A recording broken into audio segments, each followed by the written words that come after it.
I didn't realize how much I loved them until it was too late to say it properly.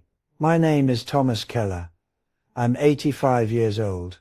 When people talk about love, they imagine words, big moments, clear gestures. But that was never me. I loved quietly, through showing up, through staying, through silence. And now, when I look back, I wonder how much of that love ever reached them, how much stayed trapped inside me instead.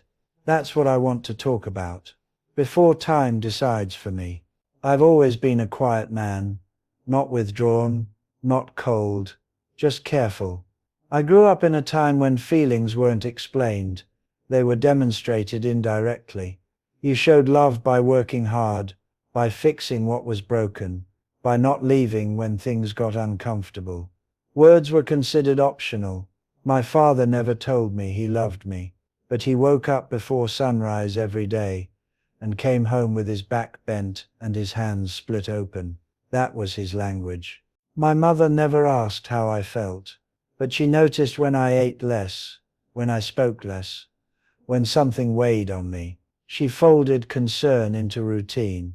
So when I grew up, I loved the same way, quietly, persistently, without announcing myself. I married Helen when we were both young enough to believe time would always wait. She had a laugh that filled rooms, and a way of speaking that made even ordinary things feel important. I loved listening to her talk. I just didn't always know how to respond. She wanted words. I gave her reliability. She wanted reassurance. I gave her presence. I assumed that was enough. There's a memory that returns often now. Helen standing in the doorway while I tied my shoes for work. She said, "You never tell me what you feel." I remember smiling, trying to keep it light. I said, "You know how I feel." She nodded, but there was a pause before she walked away. I didn't understand that pause then. Years passed like that. We built a life that looked solid. Children, responsibilities, habits that became invisible from repetition. I worked.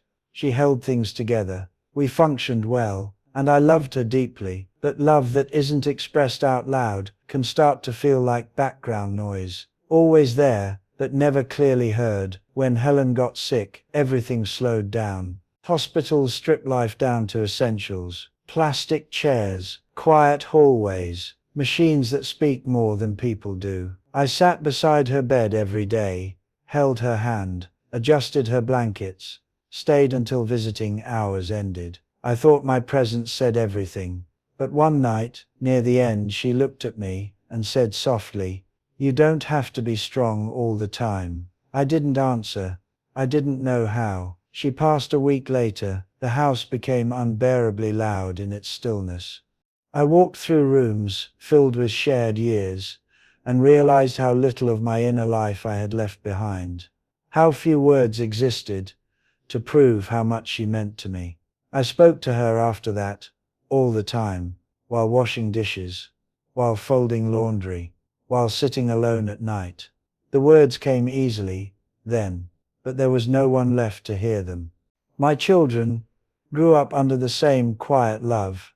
I drove them where they needed to go, fixed their bikes, helped with homework, showed up for performances, even when I didn't understand them.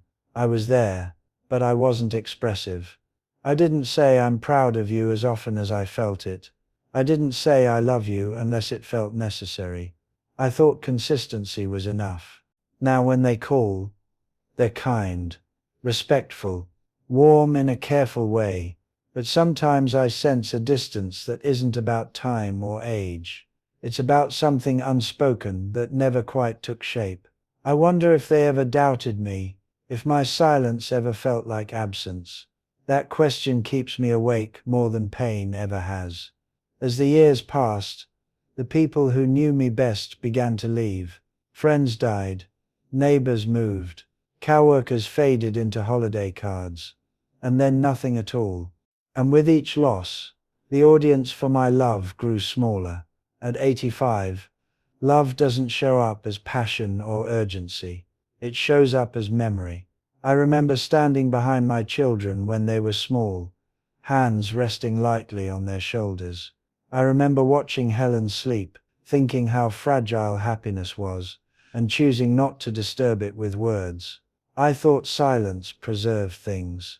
What I didn't know was that silence can also erase evidence.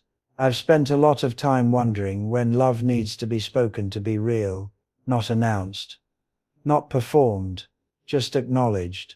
Because love that lives only inside one person becomes lonely. I don't feel bitter. I don't feel angry. Just aware. Aware that loving deeply isn't the same as letting yourself be known. Some nights, I sit with old photographs spread across the table, faces frozen in moments that felt permanent at the time. I study them closely, wondering what they would say if they could speak now. Would they know? Did they feel it? Or did my love pass through their lives unnoticed, like a quiet current beneath the surface? I don't blame my younger self. He did what he understood, but I wish he had been braver with words. Not louder, just clearer. Because now, at the end of things, love has nowhere left to go. It circles inside me, heavy, with all the things it never said. That is the cost. Not that I loved, but that I didn't make room for others to feel it fully. I speak these words now, not to change anything. Nothing can be changed. But naming something late is still different from never naming it at all. I loved them. In every ordinary way I knew. In every silent way I trusted. More than they ever knew. Tonight I'll sit in my chair by the window as the light fades. I'll let the memories come without chasing them. I'll hold the truth gently, without trying to fix it. If you're listening, you don't need to respond. You don't need to understand it perfectly. Just know that love doesn't disappear when it goes unspoken, but it does linger, and sometimes saying it at the end is the closest thing we get to being heard.